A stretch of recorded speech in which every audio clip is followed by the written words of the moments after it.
여러분들이 60년을 사셨다고 한번 봅시다. 여러분 60년 동안 여러 가지 사건들을 경험하실 텐데 항상 사회는요, 교회에 대해서 이야기를 해왔어요. 근데 대부분이 다 부정적이죠. 여러분 언론을 통해서 교회에 대해서 막 칭찬하고 야 이런 교회도 있습니다. 여러분 이렇게 했던 교회들 많이 못 보죠.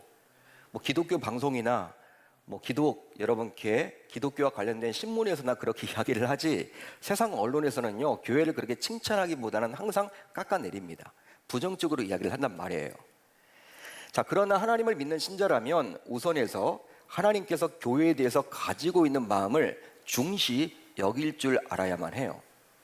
왜냐하면 교회가 이 사회에 필요한지 아닌지 가장 잘 아는 존재는 바로 교회의 주인이신 하나님이시기 때문입니다.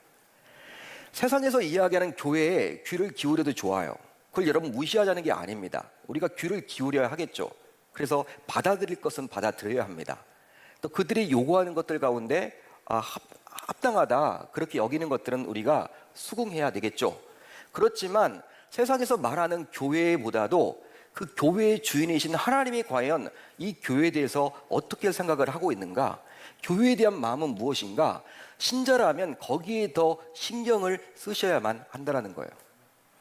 저 역시 목회자의 한 사람으로서 코로나 팬데믹이 오면서 교회에 대해서 수없이 많은 질문과 또 생각과 고민을 하고 있습니다.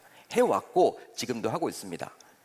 새벽에 나와서 기도하면서도 교회에 대한 나의 고민을 여러 번 주님께 토로하기도 했어요. 주님, 하나님, 교회가 과연 어떤 모습으로 나가야 할까요? 우리 계명교회가 50년 동안 달려왔는데 50년 후에는 과연 이 교회가 이곳에 존재할 수 있을까요? 저는 주님에게 묻습니다, 여러분. 계속 질문을 던집니다. 그러면서 저는 어떤 마음이 들었냐면 처음 주님께서 교회를 이 세상에 세웠을 때 과연 교회에 대해서 어떤 기대를 하셨을지 생각해 보게 되었어요. 하나님이 교회를 세우셨죠? 설립했단 말이에요. 처음 교회를 세우셨을 때 어떤 이 교회에 대한 기대를 가지고 계셨을까? 소망을 하고 있었을까? 결국 이 시대와 동떨어져서 우리 신자들끼리 모여서 예배만 드리는 공동체가 아니라 이 시대에 소망을 주는 공동체를 하나님이 기대하신다라고 저는 확신을 갖게 되었습니다. 그러니까 우리끼리 모여가지고 교회가 예배만 드리는 공동체가 아니라 이 시대를 밝히며 이 시대를 변화시키며 이 시대에게 소망을 주는 그런 공동체가 되기를 하나님이 원하신다라는 확신을 제가 갖게 되었다는 거예요. 하지만 코로나 팬데믹을 거치면서 이 시대에 소망을 주는 교회가 더욱더 어려워지지 않았나 생각해 봅니다. 맞는 말이죠, 여러분. 왜 그렇습니까? 실제 각종 언론을 통해서 무분별하게 검증되지도 않은 교회 관련 부정적인 뉴스들이 너무나도 많이 양산되고 있기 때문이죠. 어떤 분들은요, 이 교회 너무 진저리가 난대요. 하도 부정적인 뉴스가 나오니까.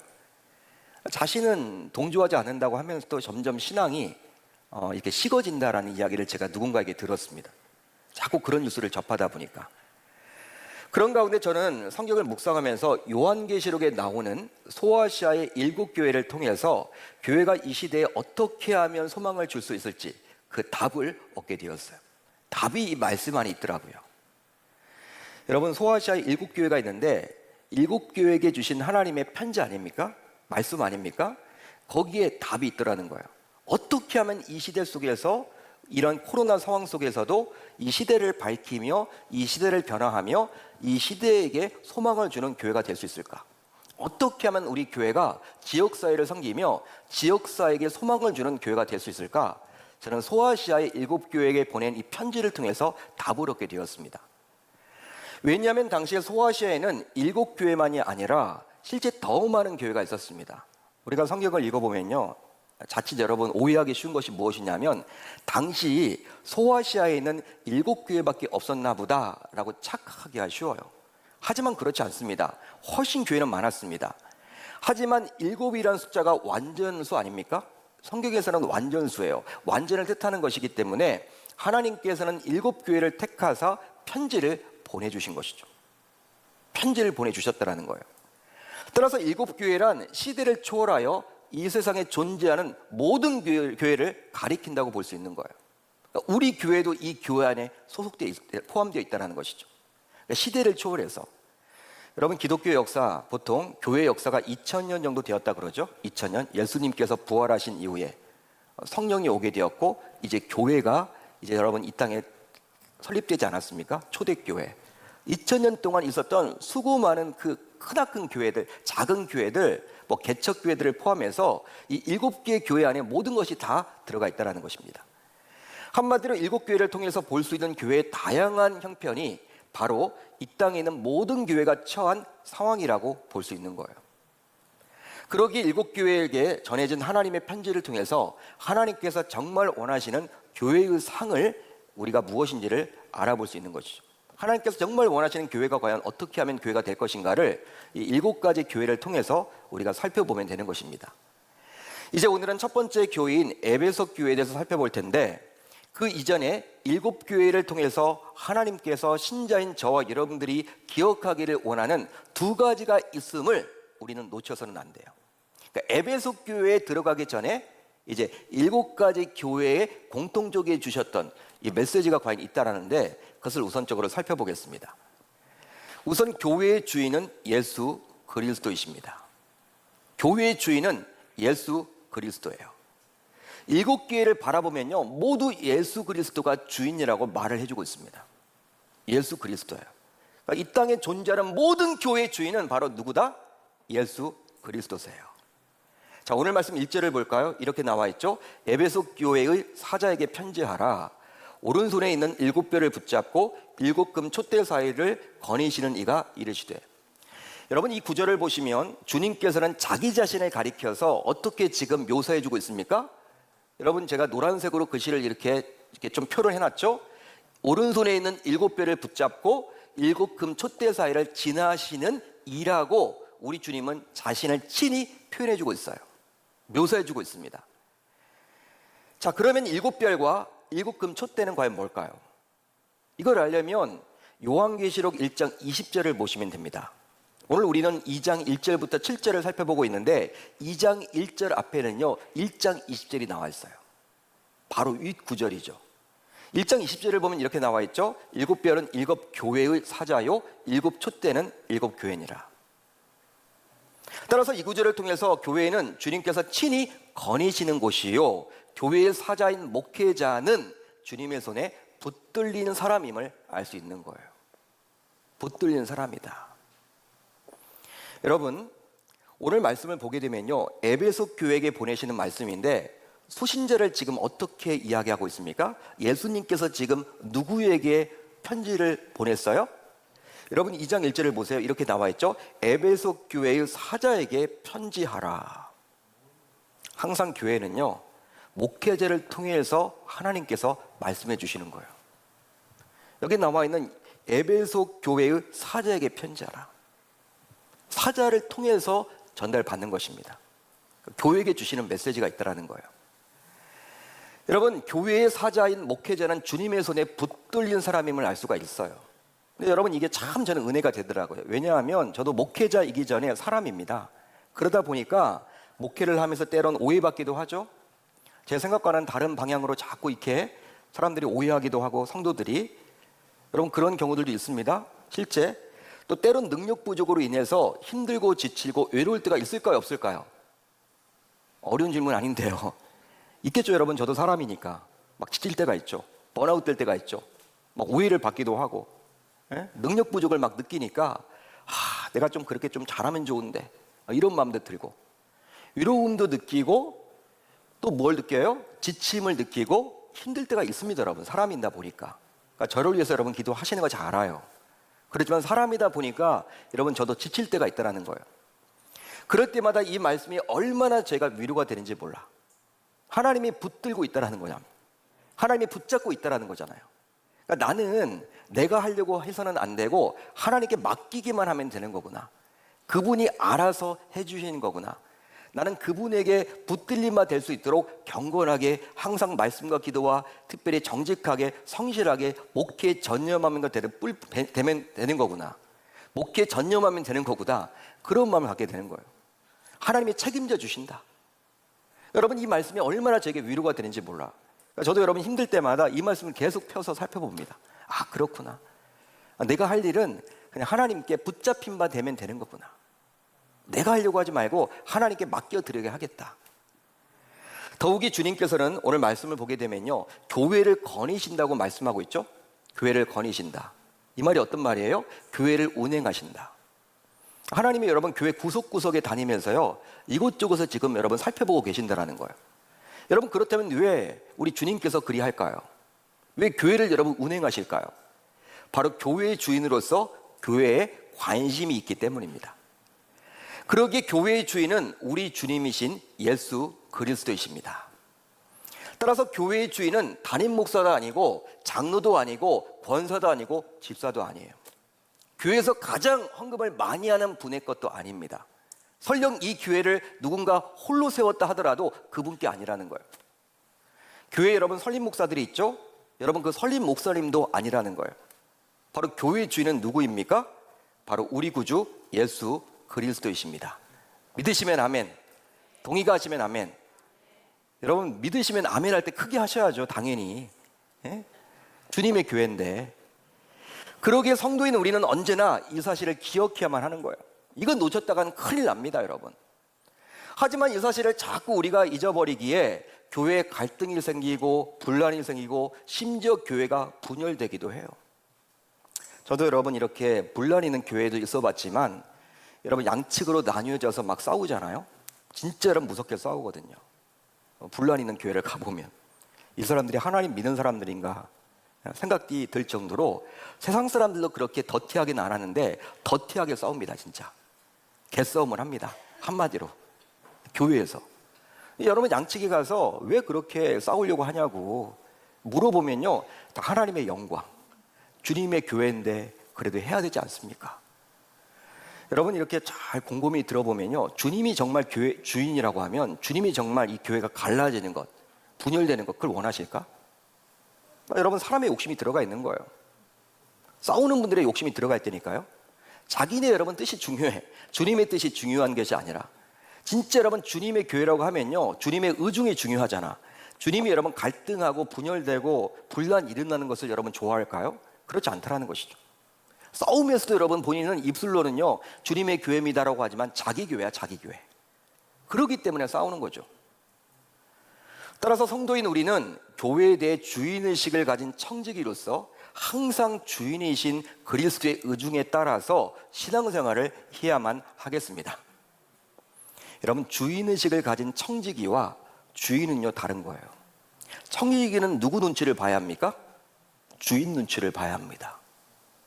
여러분들 우리가 교회를 다니더라도 사람의 눈치를 봐서는 안 되고 우리 주님의 눈치를 봐셔야 돼요. 주님 무서운 줄 아셔야 돼요, 여러분. 그러기에 교회에서는 오직 주인이신 예수님 한 분만 돋보이고 드러나면 되는 것이죠. 왜냐하면 예수님이 가장 중요한 분이시기 때문입니다.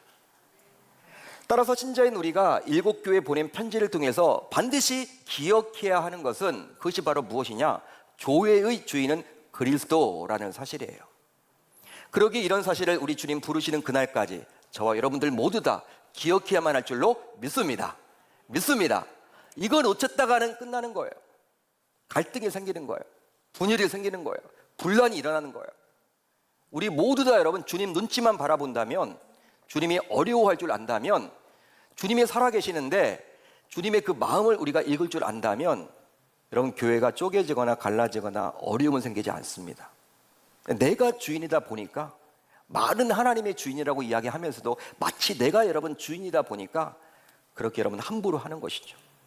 저와 여러분들 모두 천국 가는 그날까지, 우리 주님 부르시는 그날까지 정말 교회의 주인은 목회자도 아니고 우리 중직자들도 아니고 교회에서 가장 오래 다녔던 분들도 아니고 또한 교회에 가장 헌금 많이 낸 분도 아니고 오직 예수 그리스도임을 인정하는 저와 여러분들이 다 되실 수 있기를 바랍니다. 다음으로 사랑을 수호해야 합니다. 사랑을 수호해야 된다. 자, 오늘 말씀 4절을 볼까요? 우리 한번 같이 읽어봅니다. 시작. 그러나 너를 책망할 것이 있나니 너의 처음 사랑을 버렸느니라. 자, 이 구절은 주님께서 에베소 교회를 책망하는 이유가 나옵니다. 뭐 때문에 책망했어요? 첫사랑을 버렸다라는 거예요. 버렸다. 버렸다라는 말은요, 잃어버렸다, 잊었다. 여러분, 앞에서도 살펴봤지만 에베소 교회는 진리를 사수하는 데 목숨을 걸었습니다. 칭찬받았습니다. 자, 그렇다면 무슨 이유로 에베소 교회가 그렇게 진리를 그렇게 사수하려 했던 것일까요? 여러분, 그렇게 진리를 사수하려고 했던 이유는 과연 뭘까요? 바로 주님을 그만큼 사랑했기 때문이죠. 마찬가지로 지금 우리도 시대의 상황이 아무리 바뀌어도 주님을 사랑하기에 진리인 주님의 말씀을 끝까지 사수하려고 하는 것이죠. 여러분, 우리가 성경 말씀을 왜 지키려고 합니까? 주님 사랑하기 때문에. 주님이 여러분 이것을 원하시기 때문에. 그거 아닌가요, 여러분? 그런데 너무나도 안타깝게도 주님을 사랑하기에 시작된 진리 사수에 힘썼던 에베소 교회가 시간이 점점 흘러갈수록 어떻게 되었습니까? 어느덧 처음 가졌던 그 사랑을 잃어버리게 되었다라는 거예요. 놓치게 되었다라는 거예요. 처음 사랑이란 무엇이냐면 주님의 사랑을 깨닫고 처음으로 주님께 고백한 순수한 그 사랑을 말합니다. 근데 그 중요한 첫사랑을 잃어버린 거예요. 첫사랑을. 여러분, 어떤 분들은 아유, 난 모태신앙인데 나는 그냥 뭐 지금까지 이렇게 체험이 없다. 체험을 하실 수 있기를 바라요. 체험이 있어야 됩니다, 여러분. 영적인 체험이 있어야 돼요. 여러분, 그냥 태어날 때부터 기독교 집안에서 태어나서 지금까지 교회에 출석하고 있다면 하나님 앞에 정말 체험할 수 있는 마음도 달라고, 하나님을 인격적으로 만날 수 있도록 해달라고 기도해 보실 수 있기를 바라요. 첫사랑이 중요하기 때문에 그렇습니다. 자, 그렇다면 사랑을 잃어버린 채 진리 사수에 힘쓰게 된다면 어떤 문제가 생길까요? 진리를 사수해 사랑이 없이 하게 된다면 어떤 일이 벌어질까요? 바로 내면이 경직된 바리새인처럼 율법주의 신앙으로 흘러가기가 쉽습니다. 신앙이 여러분 딱딱해지죠. 화석화되어 있죠. 실제 율법주의 신앙인들은 공동체 안에서 상대를 바라볼 때에도 사랑하는 마음보다는 상대를 깎아내리거나 정죄하는 마음으로 바라보려고 합니다. 사람은 누구나 장단점이 다 있죠. 목회자인 저에게도 장점이 있고 단점이 있어요. 근데 여러분, 되는 교회는요, 성도님들이 목회자의 장점을 바라보려고 해. 단점도 있죠, 여러분, 당연히. 그 부분에 의해서 기도만 해줘. 우리 목사님 하면서 여러분 장점. 성도들도 마찬가지죠. 목회자가 봤을 때 성도님들도 여러분 장점이 있고 단점이 있습니다. 여러분, 목회자, 되는 교회의 목회자는 어떻게 해야 돼요, 여러분? 성도들의 장점만을 바라보고 오히려 여러분 더 격려해주고 단점은 기도해 주는 거예요. 안타까워하면서. 그런데 율법주의 신앙으로 흘러가는 교회는 어떻게 해요? 서로 여러분들 깎아내립니다. 단점만을 바라봐. 칭찬하지 않습니다. 그렇게 되면 어떻게 될까요? 그 공동체는 서로 마음을 터놓고 이야기하지 못하게 되고 서로에 대해서 의심하는 분위기로 흘러가요. 의심합니다. 기도 제목도 못 내놔. 함부로 내놨다가 내 이야기가 막 돌아버려. 그게 사랑이 아니라 정죄하는 분위기로 흘러가기 때문에. 그리고 서로에 대해서 섬기려 하기보다는 섬김만을 받으려고 합니다. 결국 교회에 파벌이 생기고 새로운 신자들은 그 교회에 정착하지 못하고 모두 떠나버려요. 한마디로 머리만 크고 가슴은 냉랭한 까칠한 신자들과 사나운 신자들을 양상해냅니다. 여러분, 교인들은요, 주위에 여러분 교인들은요, 싸움꾼이 돼서는 안 돼요. 싸움닭이 돼서는 안 된다니까. 유의해야 돼, 유의해야 돼. 우리 주님께서 화평을 위해서 오셨다고 했는데 우리가 여러분 싸움닭이 돼서야 되겠어요? 근데 까칠해, 항상.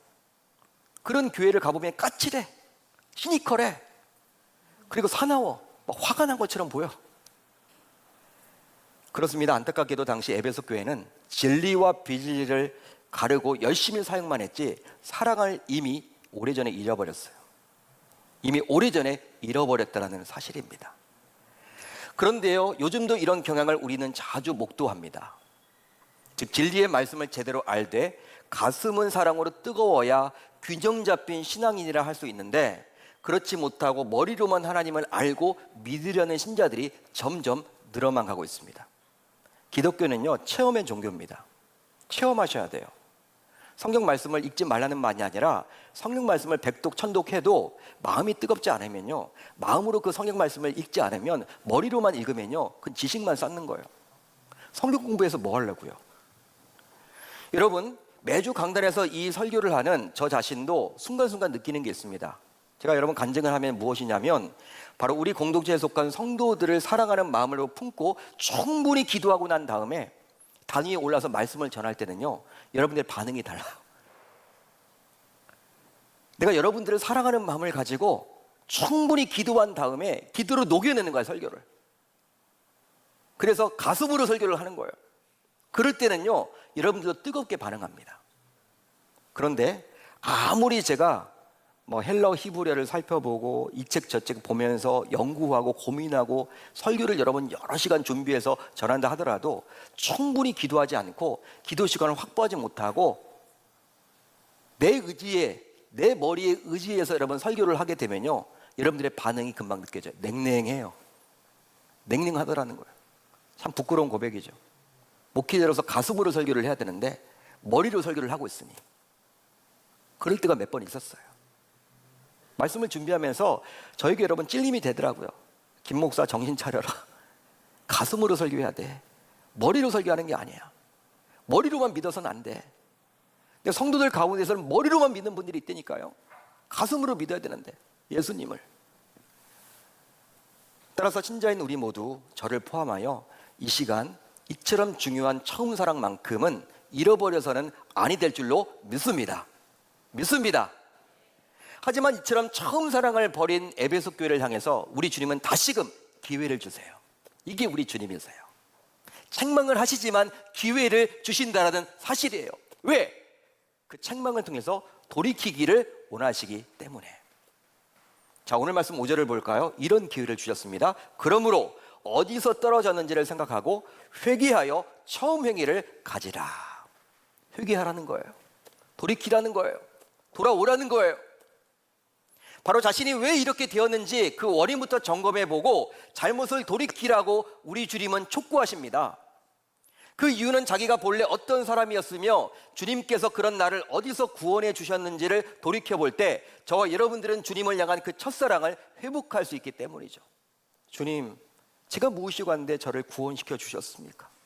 저 냄새나는 인간인데, 저 보잘것없는데, 주님 앞에 설 수도 없는데, 세상에 나가보면 잘난 사람, 똑똑한 사람, 많이 가진 사람, 훌륭한 인격을 가진 사람이 많은데 그런 사람들을 다 놔두고 내가 과연 무엇이간데 나를 이렇게 선택해서 구원시켜 주셨습니까?